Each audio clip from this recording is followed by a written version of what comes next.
हाँ बच्चों, KN Maurya classes में आप लोगों का स्वागत है। क्लास 12 में आज हम लोग नया टॉपिक शुरू करेंगे, वैक्सीनेशन और प्रतिरक्षीकरण। प्रतिरक्षीकरण, इम्यूनाइजेशन और टीकाकरण, वैक्सीनेशन। तो प्रतिरक्षीकरण बच्चों, प्रतिरक्षा तंत्र, इम्यूनो सिस्टम डेवलप करने के लिए जो बॉडी में प्रोसेसेज होते हैं, इम्यूनिटी डेवलप करने के लिए जो क्रियाविधि अपनाई जाती है, उसको प्रतिरक्षीकरण या किसी डिजीज कारक को समाप्त करने के लिए, प्रभावहीन करने के लिए जो पूर्वत रसायन बॉडी में इंजेक्ट किया जाता है, उस क्रिया को वैक्सीन और शरीर में प्रवेश कराने की विधि को वैक्सीनेशन कहते हैं। बच्चों, ये दो प्रकार से होती है। एक तो प्रत्यक्ष निष्क्रिय इम्यूनाइजेशन, जैसे सर्प के काटने पर उसके एंटी सीरम के एंटी विष दिए जाते हैं। ये सर्प का काटना ये आपका निष्क्रिय प्रतिरक्षीकरण के अंतर्गत आता है। दूसरी DNA recombinant technology. DNA recombinant technology के द्वारा कुछ टीके विकसित किए जा रहे हैं जो मानक स्तर व्यवसायिक दृष्टि से, जैसे आप देखते हैं यकृत बी, हेपेटाइटिस बी, ये आपके डीएनए रिकॉम्बिनेंट टेक्नोलॉजी से डेवलप टीके हैं। तो बच्चों, अब हम लोग पढ़ेंगे history of vaccine and vaccination. Vaccine का इतिहास क्या है, हिस्ट्री क्या है। तो इसके अंतर्गत कुछ वैज्ञानिक हैं, जैसे एडवर्ड जेनर ने स्मॉल पॉक्स, एक बीमारी है जो इंग्लैंड में महामारी के रूप में फैली हुई थी, काफी लोगों की मृत्यु हो रही थी। तो यह एडवर्ड जेनर ने अपने 8 वर्षीय पुत्र पर इस के वैक्सीन को, इसके इन्फेक्शन को इंजेक्ट किया था और उसने इम्यूनिटी डेवलप कराया। और पुनः कुछ दिन बाद देखा कि उनको जब स्मॉल पॉक्स के वायरस बॉडी में इंजेक्ट कराया तो उन्हें स्मॉल पॉक्स चेचक, छोटी मात्रा उत्पन्न नहीं हुई, अर्थात उस बच्चे में इम्यूनिटी डेवलप हो गई, जिससे सबसे पहले एडवर्ड जेनर ने वैक्सीन शब्द को दिया था।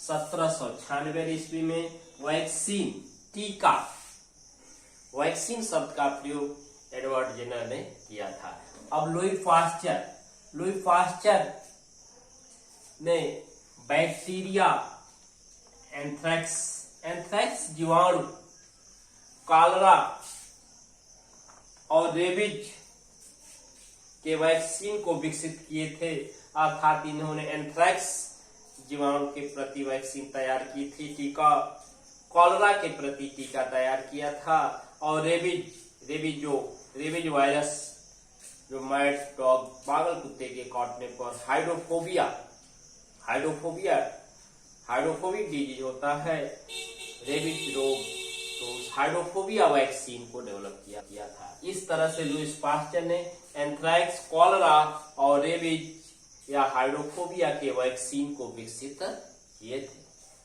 रॉबर्ट कोच, इन्होंने कोच पास्टुलेट के अंतर्गत give the germ theory of diseases, इन्होंने जर्म थ्योरी दिया था रोगों के प्रति, give the germ theory of diseases, जिसके अंतर्गत इन्होंने anthrax bacteria, TB bacteria, cholera के बैक्टीरिया की खोज की और उनके वैक्सीन प्रिपेयर किए। बच्चों, इसके हिस्ट्री में अब तीसरे वैज्ञानिक है Emil Adolf von varying. Emil Adolf von varying, इन्होंने प्लाज्मा थेरेपी जो आज के वर्तमान कोविड-19 के इलाज में प्रभावी टेक्निक है, तो इसके अंतर्गत इन्होंने प्रतिरक्षित पर्सन, इम्यूनाइज व्यक्ति का ब्लड और प्लाज्मा दूसरे सामान्य व्यक्ति पर्सन में देने पर दूसरे पर्सन में प्रतिरक्षित हो जाता है, उसमें प्रतिरक्षी उत्पन्न हो जाता है, इम्यूनिटी अर्थात उस वायरस से लड़ने की क्षमता आ जाती है। इसी को बच्चों प्लाज्मा थेरेपी के नाम से भी जानते हैं। जो आज देख रहे हैं कि कोरोना कोविड-19 के इलाज में सबसे प्रभावी कारगर टेक्निक है प्लाज्मा थेरेपी।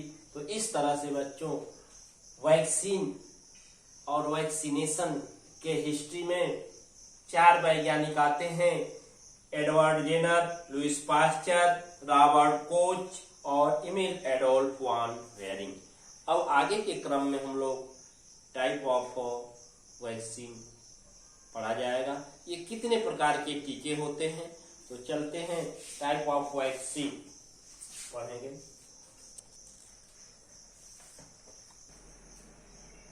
हाँ बच्चों, टाइप ऑफ वैक्सीन, टीके के प्रकार। अभी आप हिस्ट्री ऑफ वैक्सीन देखे, वैक्सीनेशन देखे, इम्यूनाइजेशन देखे, तो ये आपके टीके के प्रकार, टाइप ऑफ वैक्सीन। टीके के कितने प्रकार होते हैं? तो ये मुख्य रूप से टीके 3 प्रकार के होते हैं, ठीक है। प्रथम पीढ़ी के टीके, द्वितीय पीढ़ी के टीके, तृतीय पीढ़ी के टीके। First generation vaccine, second generation vaccine and third generation vaccine, 3 ही प्रकार के होते हैं। तो चलिए चलते हैं एक एक करके। प्रथम पीढ़ी के टीके, फर्स्ट जनरेशन वैक्सीन, इसको 3 श्रेणियों में बांटा गया है बच्चों। प्रथम पीढ़ी के टीके, एक तो क्षीणजीवी टीके, क्षीणजीवी टीके का मतलब बहुत ही कम विषाक्त होते हैं, वेरी लो टॉक्सिक वैक्सीन होते हैं, जैसे कॉलरा और स्मॉल पॉक्स के टीके। Cholera, Louis Pasteur, smallpox जिसको एडवर्ड जेनर ने दिया था। तो कॉलरा, लुइस पास्चर का कॉलरा का टीका और एडवर्ड जेनर का स्मॉल पॉक्स के टीके जो है लो टॉक्सिक होते हैं, कम विषाक्त होते हैं। दूसरा है इनएक्टिव वैक्सीन, इसमें बच्चों वायरस को निष्क्रिय करके या कम एबिलिटी योग्यता का करके वैक्सीन तैयार की जाती है और उसको बॉडी में इंजेक्ट कराया जाता है और पुनः वहां इम्यूनो सिस्टम डेवलप करता है। जैसे इनएक्टिव वैक्सीन में साल्क का पोलियो टीका,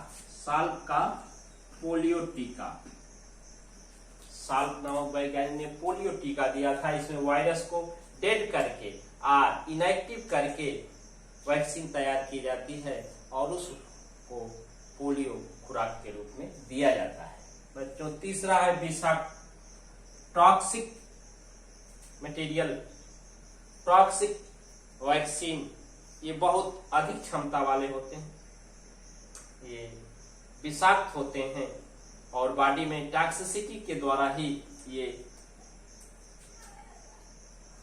रोग कारक को नष्ट करते हैं। जैसे डिप्थीरिया एवं टिटनेस के टीके, डिप्थीरिया और टिटनेस के टीके। ये रहा प्रथम पीढ़ी के टीके, फर्स्ट जनरेशन वैक्सीन। अब आता है सेकेंड जनरेशन वैक्सीन, दूसरी पीढ़ी के टीके।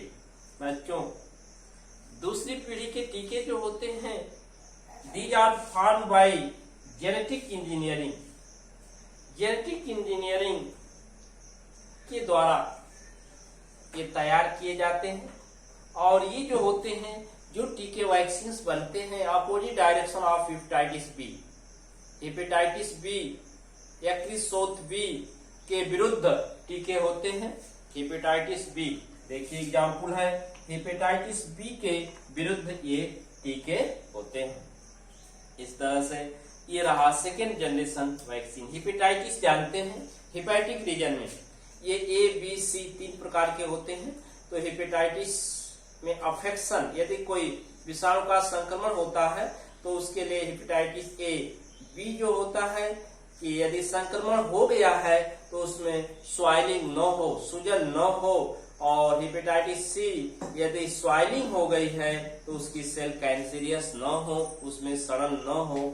इस तरह से इसमें सबसे प्रभावी जो है हेपेटाइटिस बी है। यदि हेपेटाइटिस बी है तो सी ऑटोमेटिकली डेवलप होना है। तो ये हेपेटाइटिस बी के विरुद्ध टीके तैयार किए जाते हैं। अब थर्ड जनरेशन वैक्सीन, तीसरी पीढ़ी के टीके बच्चों, ये तीसरी पीढ़ी के टीके DNA recombinant technology, DNA recombinant technology या जेनेटिक इंजीनियरिंग विधि द्वारा ये तैयार किए जाते हैं। ये बहुत ही उच्च क्षमता वाले हाई एबिलिटी वैक्सीन होते हैं। और ये जैसे यदि यकृत शोथ हेपेटाइटिस बी, हेपेटिक रीजन यकृत में स्वाइलिंग हो गई है, यकृत सेल कैंसरियस हो रही है, सड़न हो रहा है, उस समय ये टीके जो है उनके लिए कारगर होते हैं। तो ये प्रोटेक्ट करते हैं हेपेटिक रीजन को, यकृत को। तो इस तरह से बच्चों ये आपके वैक्सीन एंड वैक्सीनेशन, इम्यूनाइजेशन, ठीक है ना, इम्यूनिटी को, प्रतिरक्षाकरण को डेवलप करने के लिए ये टीके और वैक्सीन, इसके इतिहास से संबंधित वैज्ञानिक और इसके प्रकार। तो first generation vaccine, second generation vaccine और थर्ड जनरेशन वैक्सीन के रूप में आप देखे हैं। इसको अच्छी तरह से तैयार कर लेंगे। इसके बाद हम लोग अगला टॉपिक पढ़ेंगे। वीडियो को पूर्ण रूप से देखें, 1 से 2 बार देखें, अच्छी तरह से समझें और इसको तैयार करें। Thank you.